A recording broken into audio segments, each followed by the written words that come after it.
Good afternoon. My name is Franklin Roche, and I'm going to talk to you guys on how to become a high school official and the steps to go about doing that.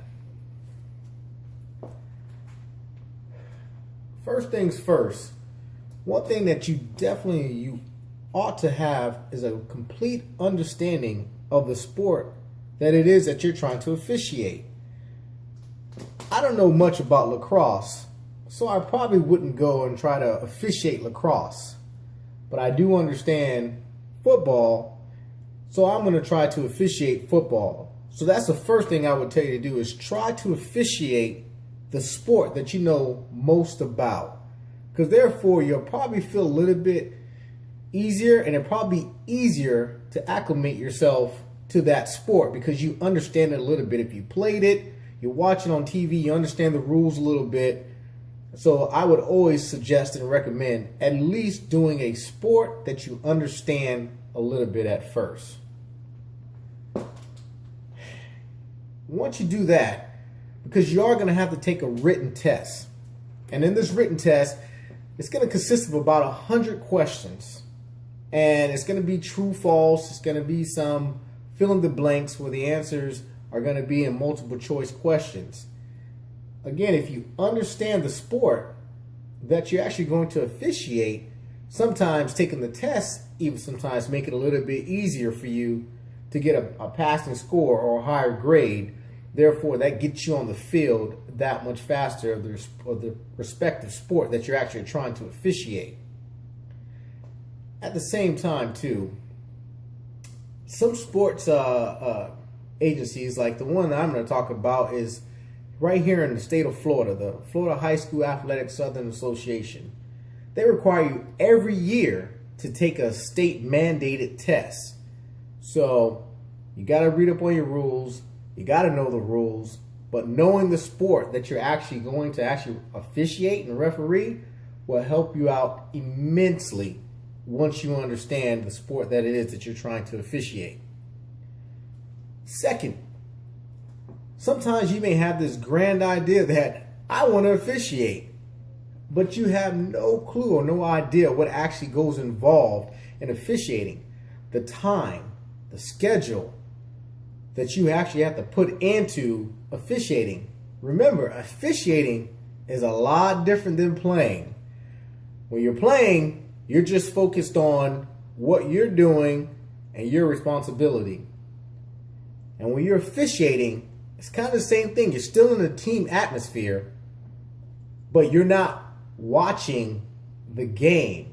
You're watching a section of the game. And a lot of times that may be hard to do because you're a spectator, you're a fan, you played this. Again, this is why you chose to do this, to still be kind of part of the game without being a part of the game. And you watch the game, and when you watch the game, you may miss some calls. So therefore, you have to understand that you're not watching the game. You're watching a portion of the game, but not the whole game. So what do I mean by that? Well, if you want to know, one thing I would definitely highly recommend is volunteer. Go to your association whenever you choose one, and then volunteer to officiate practices or scrimmages. And therefore, you're going to understand when it doesn't really count, but you're getting that work, you're getting that experience in, and you're going to see what I'm talking about when I say you're watching the game, but you're watching a section of the game and not the whole game. You're watching a section that you're responsible for. And so when you volunteer to go referee and officiate a high school scrimmage or a little league scrimmage or a game before the games actually matter, that is something I highly recommend because you understand what actually goes into it. And sometimes you may realize that, you know what, this may not be for me. I think I'll just sit back and I'd rather enjoy and watch the game from the couch or from the sideline. But being on the field, it moves just a little bit faster, and I may not be able to take my eyes and my excitement off of watching the entire game instead of watching my section. So I highly recommend definitely volunteer first before you actually do it to where it counts, and before you spend any money to see if this is something you really want to do.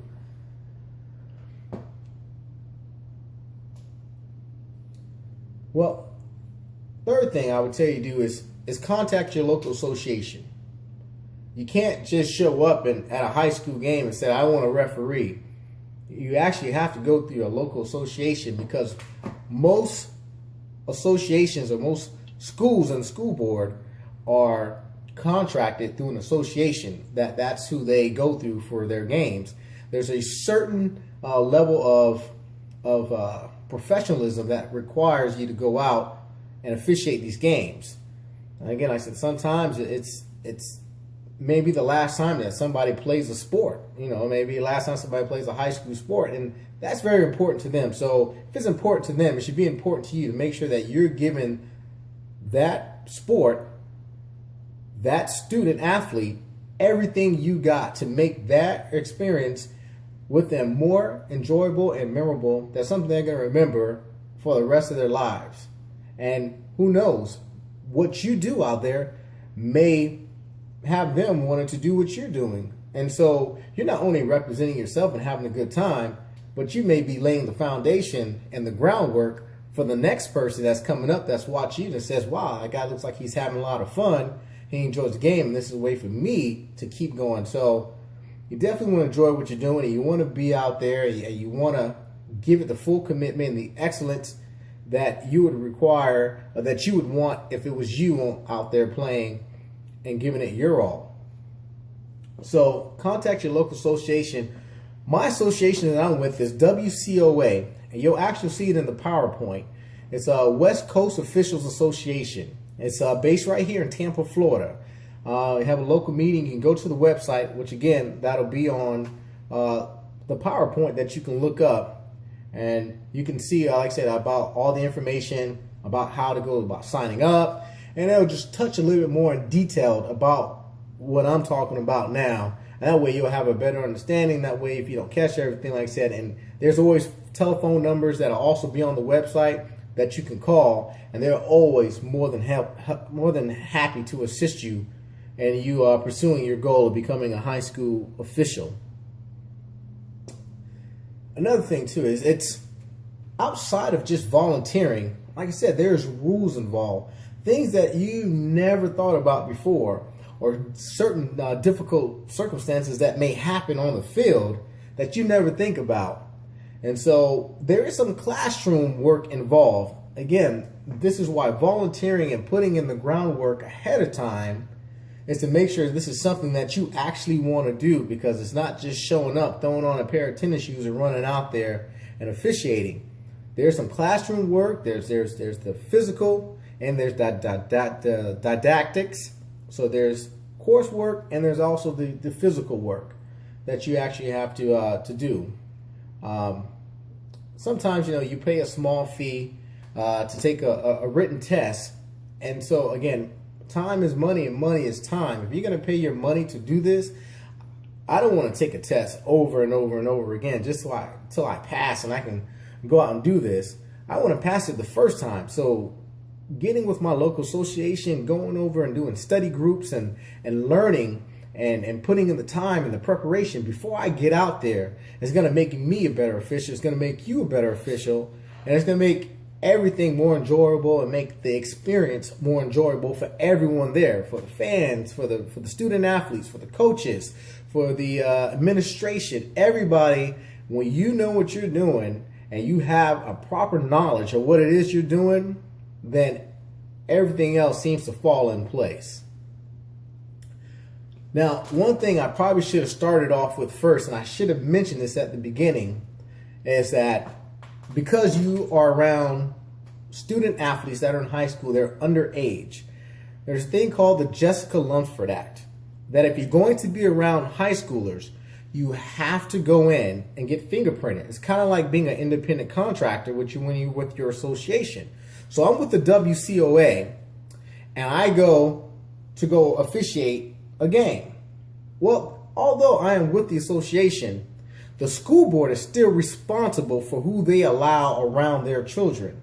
And as a parent, you definitely want to make sure that there's upstanding citizens that are going to be around your children. So you do have to be fingerprinted, then run a background check to make sure that you don't have any felonies or anything like that. So if you do have a felony, then unfortunately I would have to say that the buck stops here.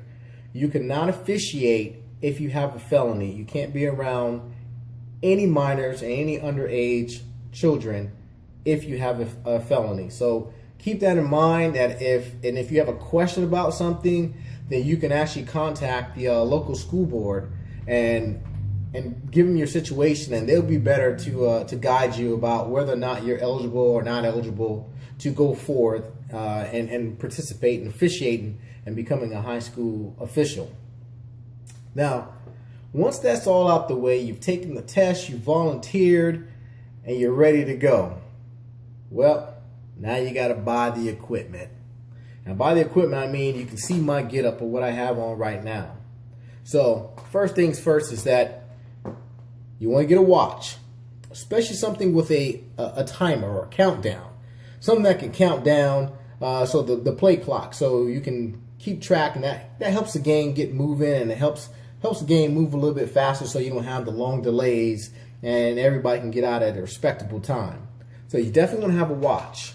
You want to have your handy dandy, what an official is known for is a whistle. That's something that is almost mandated to have as an official. Now again, my getup and the outfit that I'm wearing is for a high school official football.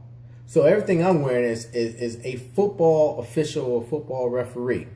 So number one, I got my hat. You got your pinstripe hat. That's it, bro. That's your legendary, customary pinstripe hat. Then you have your shirt. Got your pinstripe shirt. Got to have a pocket. In that pocket, you're going to have, see that little pouch there? And during the game, and like I said, you'll go over more of this when you actually get with a member of the local association. You probably want to get with a mentor, and then they'll go over all this stuff. And probably the best thing to do is to get with that mentor, because a lot of times we have extra uniforms and shirts and things that, because this can get a little pricey. I think this package will probably run you about $200 to start off with for a minimum package to get you started, to start officiating high school sports. So you get this this handy dandy packet. It comes with a pencil. See that there? And that way you can keep track of all the timeouts, the penalties, who called the timeout at what time. I mean, it's definitely a great organization to have this, and I would recommend having that when you do that. Second, you would also get this in the kit. You'll get the so you have this. It's a sweatband, but it helps you keep the down indicator. Sometimes a lot of things are going on and you can't remember what's happening. So you have this here. It's a down indicator. It tells you first down, second down, you know, whatever the down is. So you got this. You got the pants. As you see, we got these pants, and I'll have the link to where you can actually order this equipment. But as I told you before, if you're okay with accepting hand-me-downs, it's best to go with another official, your mentor, and a lot of times they'll have extra uniforms that they can lend to you, so therefore you're not spending all that money out of pocket initially. You know, you get to work a little bit, make some money, then you can actually then add to your accessories the way that you like, and just as long as you're staying within the guidelines of the uniform. Of course, you have your bean bags that comes in the kit. Got your shirt, got your pants, got your hat. Of course, that's it. The handkerchiefs, you got the yellow flags. This is everything that comes in the kit, and that gets you started to start officiating high school sports. Here's a couple of things that I recommend adding. I added a voice recorder.